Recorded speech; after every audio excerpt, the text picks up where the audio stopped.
Ya, Pastor Steven, roh saya tuh hari ini benar-benar bergelora, Pastor.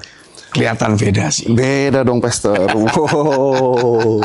Ini gara-gara Pastor Steven. Oh, gitu Karena ya. Pastor Steven khotbah tentang anak Allah hari Minggu yang lalu, Pastor. Oke. Wah, itu buat saya benar-benar meledakkan manusia batinia saya, Pastor. Saya penuh semangat, apalagi Langsung Pastor penampilan jadi berbeda. berubah. Terus Pastor bilang kan, jangan jadi orang yang rata-rata mediocre saja. Langsung tercetus di pikiran saya mau jadi hamba Tuhan di atas rata-rata, Pastor. Asik. Pendeta di atas rata-rata. Mantap. Ini Pastor. Maka itu saya buat konsep pembangunan gereja seturut dengan pola sorga ini, Pastor. Saya dapat dari Tuhan nih, Pastor. Apa itu? Jadi saya mau bangun mega church. Saya udah buat rincian hitung-hitungannya, Pastor. Wah, keren ini.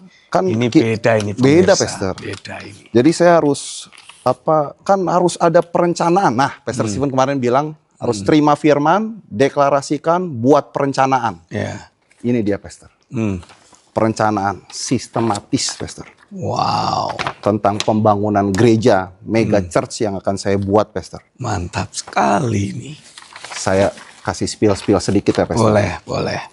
Dibutuhkan modal, Pastor. 21 miliar saja. Ya, itu gampang, Pastor. Itu saya tinggal terhubung dengan pengusaha, ya kan, kita bisa nanti sharing profit, Pastor. Tenang aja itu, Pastor. Itu bukan angka yang besar. Jadi Pastor, 21 miliar. Rincian hitungannya begini, Pastor. Itu kurang lebih sekitar 2 tahun lah. Buka gereja seperti itu, BEP, udah pasti BEP. Wow. Habis itu udah untung dan menikmati hasil. Dan ini mega church, Pastor. 21 miliar saja, Pastor. Targetnya begini, Pastor. 1 kursi, Pastor. Itu kita target sekitar mereka kasih persembahan 300.000 saja, Pastor. 300.000 saja per ibadah, Pastor. Target jumlah jemaat 1.000 saja. Gak usah banyak-banyak. 1.000. Pastor bisa bayangin kan berapa M itu, Pastor. Sekali bisa ibadah. Itu kita buat 3 kali ibadah aja, Pastor. Gak usah banyak-banyak. Jadi ini pasti menguntungkan dan mega church. Dan saya akan buat ini di tempat yang strategis. Di Palem Sutra dekat sini, Pastor. Ayo. Wow. Itu daerah, Pastor, yang cukup bisa menarik perhatian orang, daerah bisnis, daerah keluarga. Jadi hitung-hitungannya tuh udah mantep fix, ini. Mantep. Nah, maka itu saya mau buat kursi gereja itu, Pastor. 1 orang 1 sofa. Wow.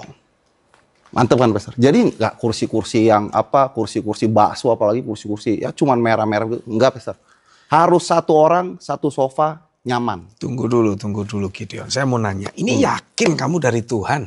Loh, Pastor, Tuhan itu kalau bekerja sistematis.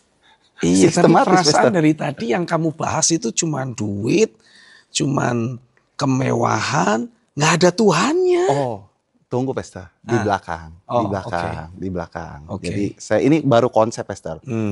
Jadi 1 orang 1 sofa yang nyaman. Karena begini, Pastor, saya dapat dasar firmannya, Pastor. Ada dasar firmannya. Kenapa harus nyaman, Pastor? Maka itu saya namain gereja ini, bahasa Indonesianya nih, Pastor. Iya. Gereja kursi bayi. Gereja kursi bayi. Wow. Bahasa Inggrisnya Baby Chair Church. Bisa disingkat BCC juga, Pastor. Jadi sama kayak aku punya dong. Ya, saya niru-niru aja. Gitu. Niru singkatannya. Okay.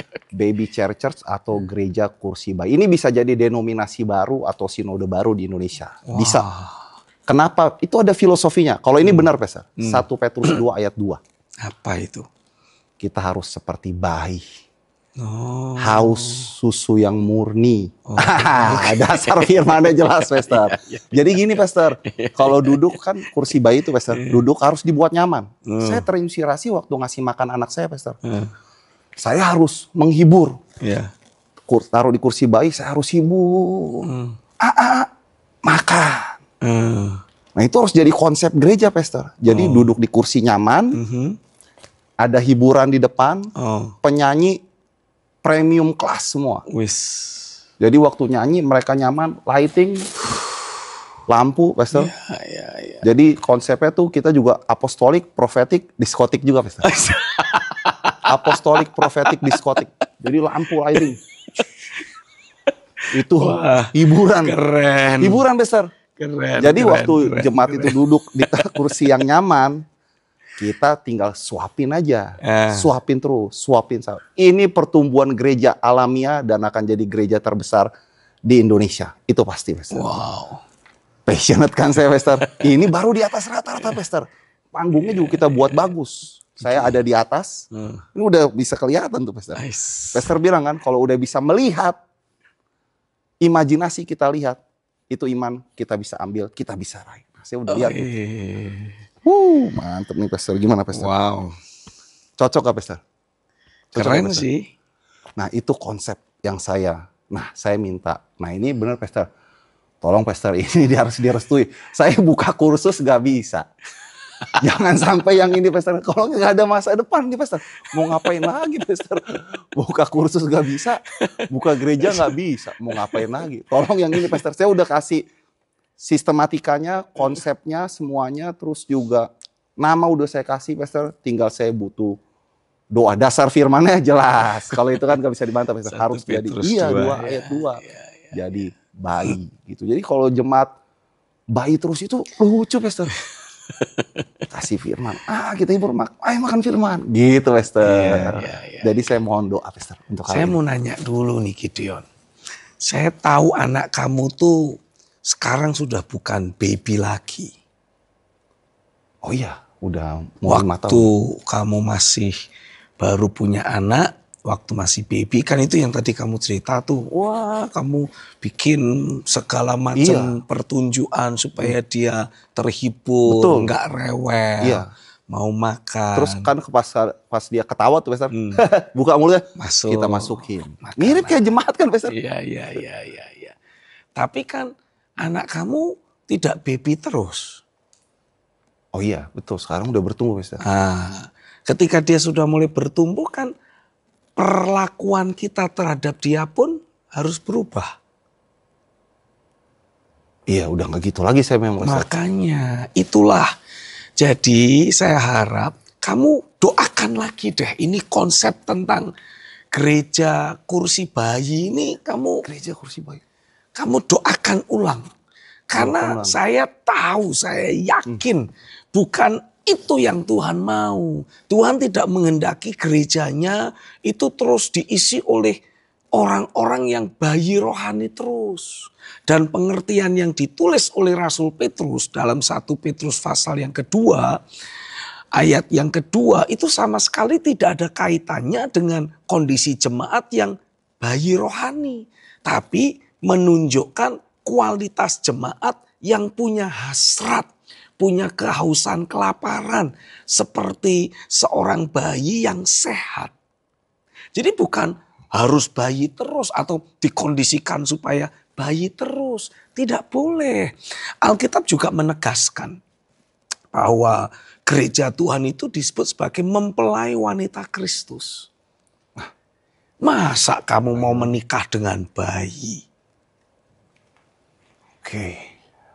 Kan istrimu kan bukan baby toh. Sudah nggak ditimang-timang bayi lagi kan. Malah sekarang sudah menimang bayi kan. Ini nggak enak yang ngobrol sama Pastor Stephen tuh kayak begini, Pastor.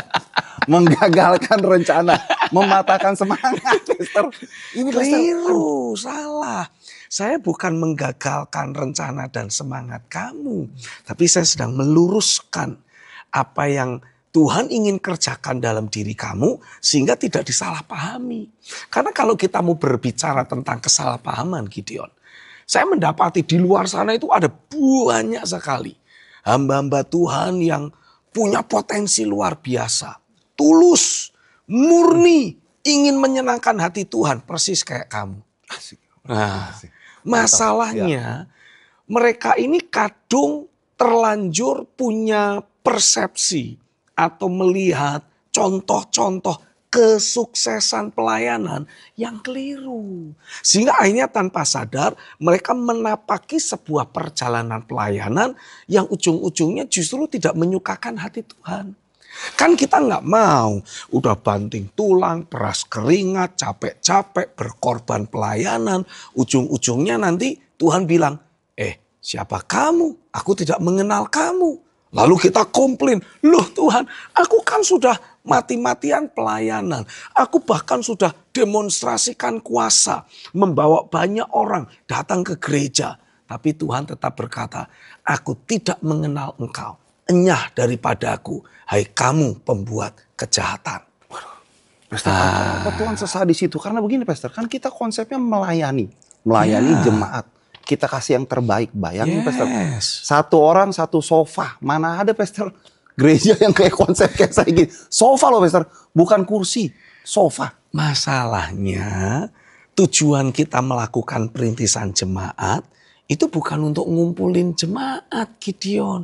Tapi justru untuk membawa mereka bertumbuh. Bolehlah ketika mereka pertama kali bergabung, mereka masih seperti bayi. Itu pun kita mungkin bisa tambahi, bayi yang penyakitan. Nah, tapi tugas kita sebagai hamba Tuhan harus selalu menyampaikan suara Tuhan. Firman yang murni dari ruang tahta. Menghadirkan pekerjaan Roh Kudus. Supaya kalaupun mereka ini bayi yang penyakitan, mereka bisa mengalami kesembuhan. Mengalami pemulihan dan terus bertumbuh. Jadi dewasa, jadi semakin matang, jadi semakin memperkenan hati Tuhan. Bahkan mereka itu tidak boleh terus dilayani. Harus mulai memunculkan hati yang mau melayani. Bahkan mereka itu harus sampai pada sebuah titik. Mereka seperti Kristus sendiri. Mengambil pikiran dan perasaan yang sama seperti yang Kristus miliki. Mau berkorban. Bukan mau mengorbankan orang lain. Tapi justru mau berkorban untuk jiwa-jiwa, untuk banyak orang, untuk rencana Tuhan.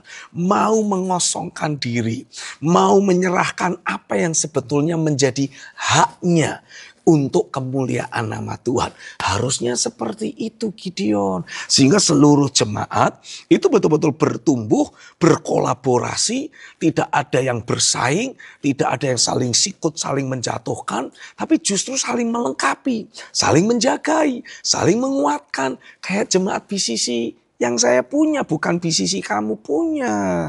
Namanya sama kok Pastor. Tapi gini Pastor. Sorry. Ini bukan BCC saya. Tapi BCC-nya Tuhan. BCC-nya Tuhan. Takutnya nanti dikoreksi sama. Ini juga BCC-nya Tuhan nih. Baby Church. Gini Pastor, maksudnya gini Pastor. Lalu konsepnya gimana Pastor? Kan memang gereja yang sukses itu ya harus mega. Kan gitu kan Pastor. Maksudnya itu baru di atas rata-rata Pastor. Keliru Gideon. Karena Tuhan itu tidak pernah membuat gereja mega. Yang dia buat bahkan namanya sendiri bukan mega. Namanya adalah Alfa dan Omega.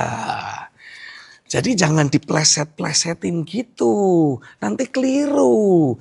Ingat, dalam sebuah perjalanan bersama Tuhan, kalau kita gambarkan itu seperti sebuah garis lurus yang sejajar, adanya penyerongan sedikit saja. Ini pada ujungnya nanti akan menciptakan sebuah perbedaan yang sangat besar. Nah jangan sampai kita berasumsi kita sudah melayani Tuhan, kita melakukan apa yang Tuhan mau. Tapi ternyata apa yang kita lakukan bukan berdasarkan apa yang Tuhan mau. Tapi berdasarkan ide kita sendiri. Ingat loh, ketika Yesus berkata, aku akan mendirikan jemaatku. I will build my church. Dia sama sekali tidak merujuk kepada apa yang menjadi pendapat orang, apa yang menjadi keinginan hati orang, dan apa yang menjadi opini banyak orang. Dia justru merujuk kepada apa yang dia miliki sebagai angan-angan, rencana, dan rancangan kekalnya. Lalu aplikasi itu gimana? Karena begini Pastor, ya saya jujur aja ya Pastor ya, kenapa saya juga jadi begini nih, nyusun konsep begini. Karena waktu itu saya ke mall Pastor. Ya. Ngeliat ada gereja Pastor, gede banget Pastor. Itu jemaatnya banyak banget Pastor. Ya. Turun dari eskalatornya nggak habis-habis Pastor jemaatnya. Bener.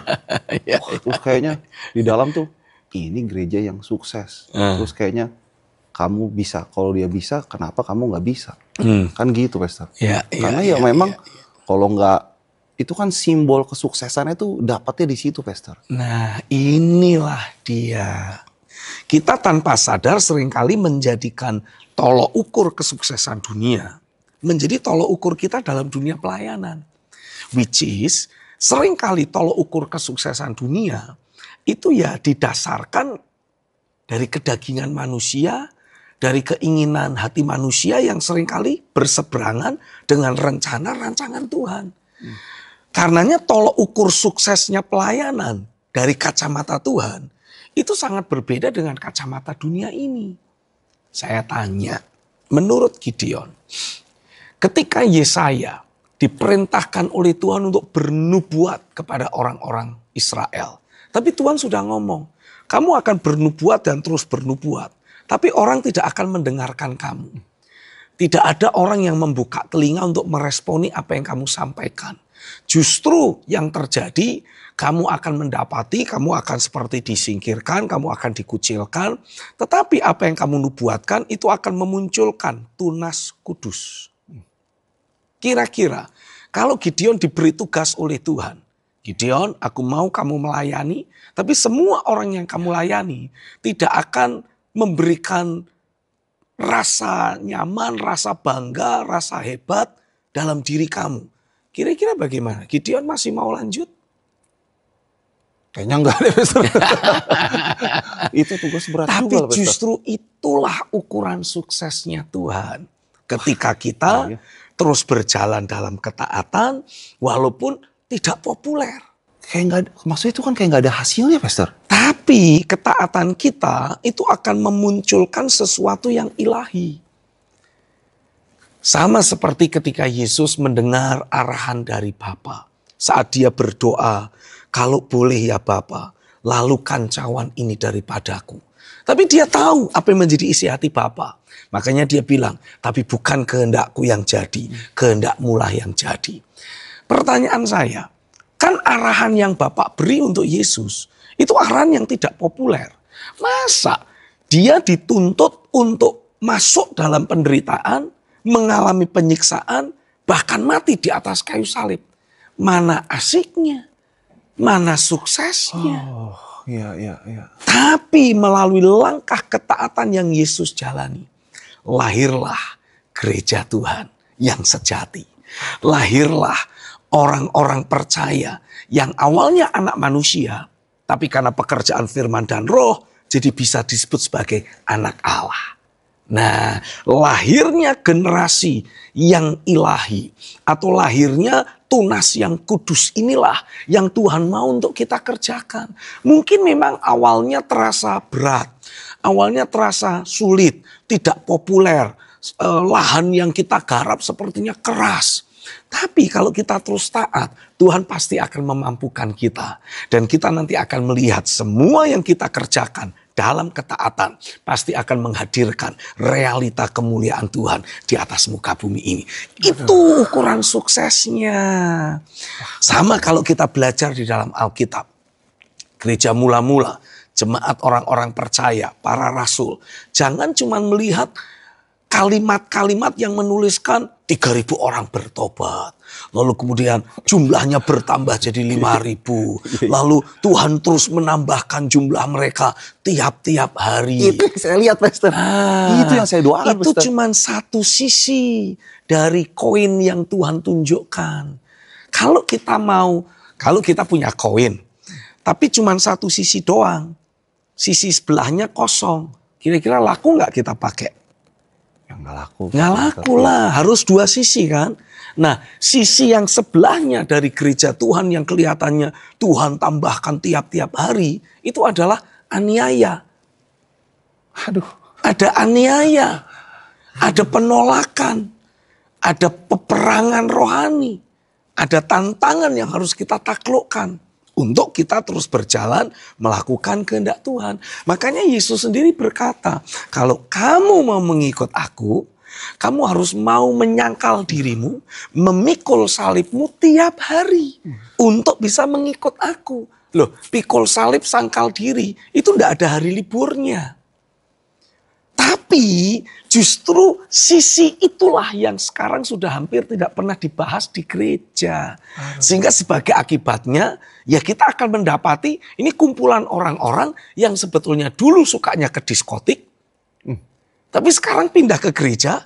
Kenapa? Karena gerejanya mirip kayak diskotik. Oke. Tadi itu ya Pastor, apostolic prophetic diskotik. Aduh, kok bisa sama kayak yang Pastor sampaikan. Aduh, Pastor apa maksudnya begini Pastor? Oke, saya dapat nih Pastor nih. Kebenarannya begini Pastor. Gimana? Kan Pastor sering ngomong soal ruang tahta. Ya. Ruang tahta itu kan indah, Pastor. Bagus, penuh cahaya, terus nggak sukar, nggak ada kesulitan di sana. Nah, konsep ruang tahta ini kita hadirkan ke dalam bentuk gereja, Pastor. Itu kan bentuknya bisa gimana? Ya gitu, Pastor. Nyaman, lightingnya bagus.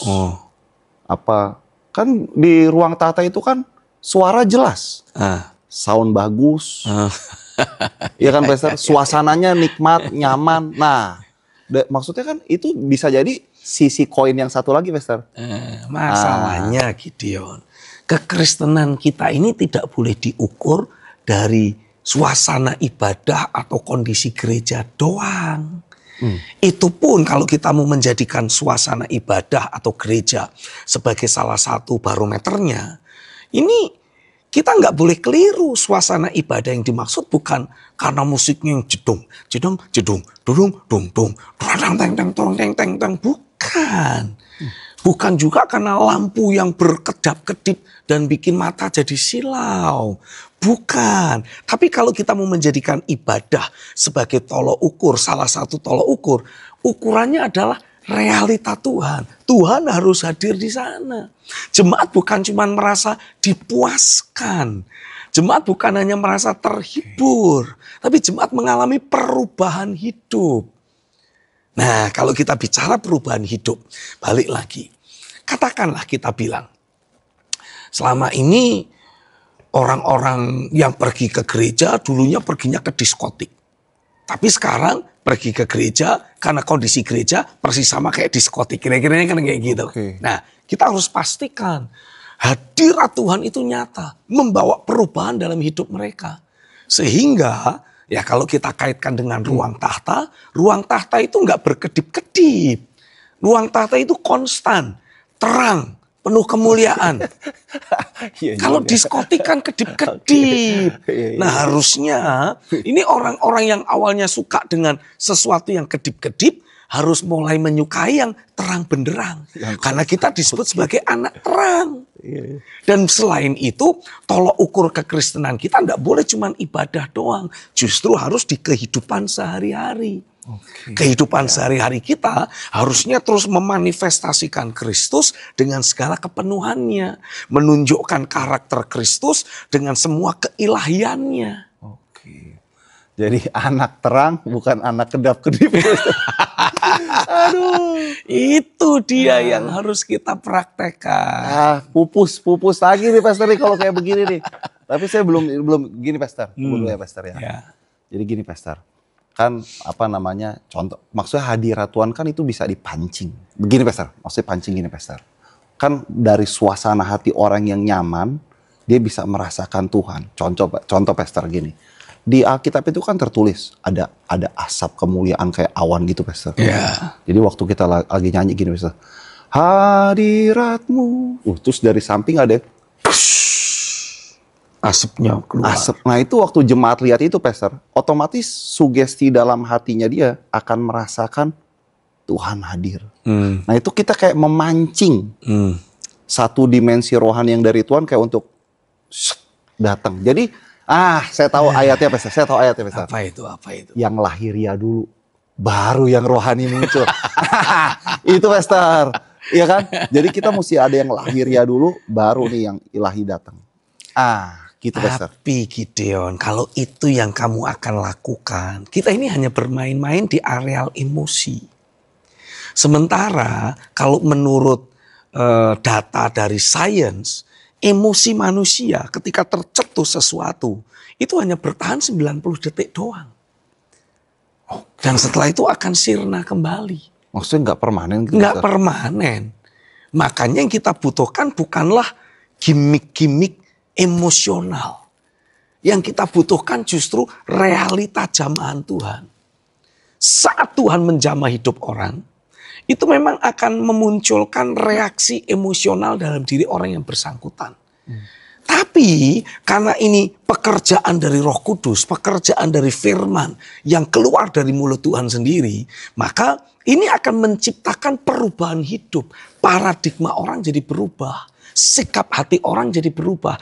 Inilah yang membuat emosi yang mengalami gejolak tadi itu jadi lebih permanen sifatnya dan tidak akan mudah hilang.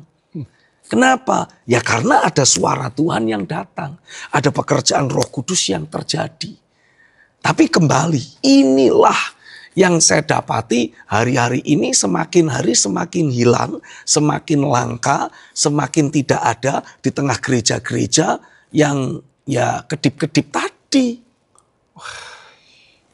Makanya jangan mau jadi salah satu dari antara kelompok kedip-kedip yang kehilangan realita Tuhan. Oke, jadi maksudnya Pastor, berarti suasana yang dibangun dalam satu ibadah itu belum tentu realita Tuhan? Yes, belum tentu realita Tuhan. Makanya kita harus memastikan orang-orang yang terlibat dalam pelayanan tidak boleh hanya sekedar mereka yang punya talenta. Tidak boleh hanya sekedar mereka yang punya suara bagus atau kemampuan bicara yang hebat. Tapi harus orang-orang yang mendedikasikan hidupnya kepada Tuhan. Karena kalau kita baca di Alkitab. Mendedikasi. Harus orang-orang yang mendedikasikan hidup untuk Tuhan. Sama seperti yang ditulis di Alkitab. Waktu Daud berusaha membawa tabut perjanjian masuk ke kota Yerusalem. Tabut perjanjian ini kan gambaran dari hadirat Tuhan, realita Tuhan. Tapi ketika Daud coba bawa masuk realita Tuhan dengan pakai caranya orang Filistin. Yaitu ditaruh di sebuah kereta. Ini profesional semua ini. Karena Daud memilih orang-orang yang terbaik. Tapi apa yang terjadi? Walaupun dia pilih orang-orang terbaik, tapi kalau caranya cara dunia ini, kematianlah yang datang. Uza punya niatnya baik loh. Ingin menahan supaya tabut Tuhan tidak jatuh. Iya. Tapi di momen itulah Tuhan menyambar dan Uza mati. Jadi kalau kita pakai cara yang lahiriah, cara yang manusiawi, bukan berkat Tuhan yang datang. Justru kematian yang akan menyerang. Nah itulah yang sekarang saya lihat Pastor, banyak terjadi. Kayak menyentuh saya Pastor. Oh niat saya baik nih Pastor. Cuma jangan sampai keliru caranya. Karena itu akan menghadirkan kematian. Seperti sekarang. Saya mendapati banyak gereja-gereja yang awal mulanya dimulai dengan niat yang baik. Tapi karena caranya bukan cara yang ilahi. Caranya manusiawi, lahiriah. Cuman nyari apa yang diingini jemaat, mencoba memenuhi apa yang menjadi kesenangan dari jemaat. Apa yang terjadi? Gereja-gereja itu mengalami kematian rohani. Tidak ada realita Tuhan. Jemaat datang dan pergi. Kalaupun mereka datang, ibadah, tapi tidak ada kuasa roh yang mengubah hidup mereka. Sehingga yang terjadi apa? Ini hidup mereka itu seperti membawa kusta rohani. Makin kesini makin parah. Orang kusta itu awalnya cuma kelihatan bercak-bercak doang. Tapi makin ke sini syarafnya digerogoti oleh virus kusta itu sehingga tidak berasa lagi. Orang itu jadi tidak lagi memiliki kesensitifan terhadap suara hati nuraninya. Kehilangan kesensitifan untuk mentaati arahan dan tuntunan Tuhan.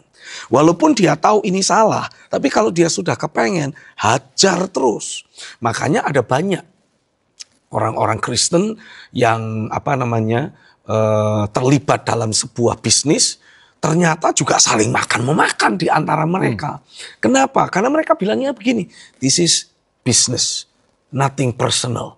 Kalau kemudian dikejar, loh tapi kamu kan anak Tuhan, orang Kristen. Mereka bilang gini, jangan kaitkan gereja dan kerohanian dengan bisnis. Makanya ukuran kekristenan kita itu hidup sehari-hari. Bagaimana kita mempraktekkan iman kita di dunia bisnis. Kita mempraktekkan iman kita di dunia pendidikan sebagai seorang guru. Kita mempraktekkan iman kita di dunia hukum. Misalkan jadi lawyer, jadi hakim, jadi jaksa. Jangan terima suap. Harus berdiri di atas kebenaran. Nah, itu artinya kita mempraktekkan firman di domain kita, dalam hidup sehari-hari kita. Jadi kekristenan itu tidak boleh cuma di gereja, harus dalam hidup sehari-hari. Makanya ketika Daud menyadari kesalahannya, Alkitab cerita, ketika untuk kedua kali dia mau bawa tabut perjanjian, dia cari orang Lewi. Ini bicara tentang orang-orang yang mendedikasikan hidup untuk Tuhan. Kok harus spesifik orang Lewi ya, Pastor? Ya, itu dedikasi, lambang dedikasi ya, Pastor. Orang-orang yang memang memberi hidupnya untuk Tuhan. Hati yang melayani itu harus ada dalam diri semua orang yang terlibat dalam pelayanan. Jadi nggak boleh kita terlibat pelayanan dengan sebuah iming-iming. Nanti habis selesai main musik, habis selesai mimpin pujian, jadi singer atau pengkhotbah, aku terima amplop. Nggak boleh, dosa itu. Itu ada dalam perencanaan saya, Pastor. Udah ada, Pastor. Ini beneran, Pastor. Saya ada rencana kan maksudnya. Makanya kamu punya budgeting, punya target. Dan semuanya dihitung berdasarkan uang. Iya, memang target saya, Pastor. Akhirnya sebulan nanti, 5 miliar. Akhirnya nanti kamu akan terjebak menjadi hamba uang. Karena pengen kejar target. Nanti akhirnya kamu jadi terjebak ingin menyukakan orang-orang yang jadi investor kamu. Karena gereja itu bukan perusahaan. Dan kita tidak menerima investasi dari orang manapun. Aduh. Ya, itu rencana saya, Pastor. Harus ada investor, Pastor. Habis itu ya nanti kan bisa dibagi lah, Pastor, penghasilan. Ketika kita memulai pelayanan, semua harus dimulai dari doa. Ketika kita memulai pelayanan, semua harus dimulai dari suara Tuhan, firman yang datang dan memberi arahan, memberi perintah kepada kita. Itu pun tidak begitu langsung kita terima firman, hari itu juga langsung kita melakukannya. Kita harus erami dalam doa. Kita harus pastikan ini terlahir dari doa-doa kita. Sehingga apapun langkah yang kita akan lakukan, itu betul-betul merupakan langkah mujizat. Langkah iman yang menghadirkan mujizat. Ada campur tangan Tuhan yang terjadi di sana. Bukan campur tangan orang yang berduit. Karena belum tentu orang yang memiliki uang yang berkata, saya investasi untuk pelayanan ini. Dia tahu apa yang menjadi agenda Tuhan. Salah-salah dia kasih duit, lalu dia ngatur-ngatur pendetanya. Mengatur-mengatur hamba Tuhan yang terima visi. Akhirnya apa yang terjadi? Visi kalah lagi dengan mamon. Oke. Berarti kan Pastor pengen mau menyampaikan begini. Sebenarnya gereja bisa dimulai ya. Bukan tanpa fasilitas pun sebenarnya bisa dimulai. Betul. Selama kita mengalami ada firman datang dalam hidup kita. Ada pekerjaan Roh Kudus bekerja dalam diri kita. Itulah modal kita yang paling penting. Itulah modal kita satu-satunya bahkan. Tentang fasilitas, tentang alat musik, sound system, kursi-kursi, atau istilahnya apa, sarana dan prasarana yang lain, gedung, itu tuh gak penting. Karena itu nanti akan datang dengan sendirinya ketika Tuhan melihat kita memang butuh. Tapi kita mulai dulu dengan hal yang sederhana, hal yang kecil. Karena kita bilang apa? Kalau kita setia dengan perkara kecil, Tuhan akan percayakan perkara yang besar. Jangan buru-buru awal langsung sudah pengen besar. Nanti kita nggak bisa mengelolanya dengan ilahi. Kita setia dulu dengan apa yang ada di tangan kita. Perkara kecil, mari kita setia dalam perkara kecil. Nanti Tuhan akan tambahkan kok perkara yang besar itu. Padahal saya nyusun inilah, Pastor. Nyusun ini, Pastor. Udah berasa ini konsep orang pintar, orang cerdas, Pastor. Saya terapkan, Pastor. Kalau kayak begini, jadi kayak orang bodoh saya, Pastor. Kayak mau ngapain lagi. Lebih bagus dianggap bodoh menurut dunia. Tapi kita mengikuti tuntunan, arahan, dan hikmat Tuhan. Karena kita nanti akan disebut sebagai orang yang berhikmat. Jadi orang pintar belum tentu berhikmat. Jadi orang yang hebat menurut dunia ini belum tentu dianggap hebat menurut Tuhan. Nah, mari kita pastikan diri kita ini menjadi hamba-hamba Tuhan yang dikenal di ruang tahta. Walaupun di bumi ini mungkin kita tidak terkenal, tidak ada orang yang tahu kita. Tapi pastikan kita menjadi pribadi-pribadi yang dikenal di ruang Maha Kudus. Jadi kalau kita berdoa, itu Tuhan langsung tahu, itu hambaku lagi ngomong apa itu. Nah, langsung di backup oleh Tuhan.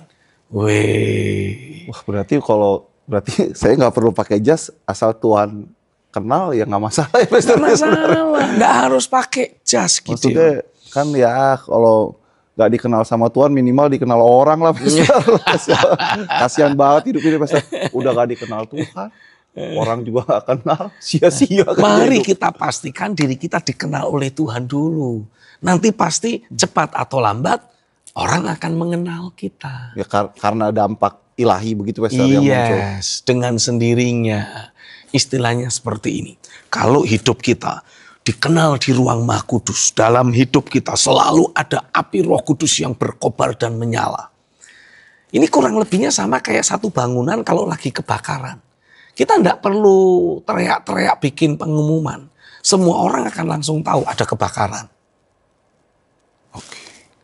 Pastikan kita juga mengalami ada pekerjaan Roh Kudus, ada api Roh Kudus yang menyala membakar hidup kita dengan hebat. Nanti orang pasti akan tahu ada realita Tuhan di sana.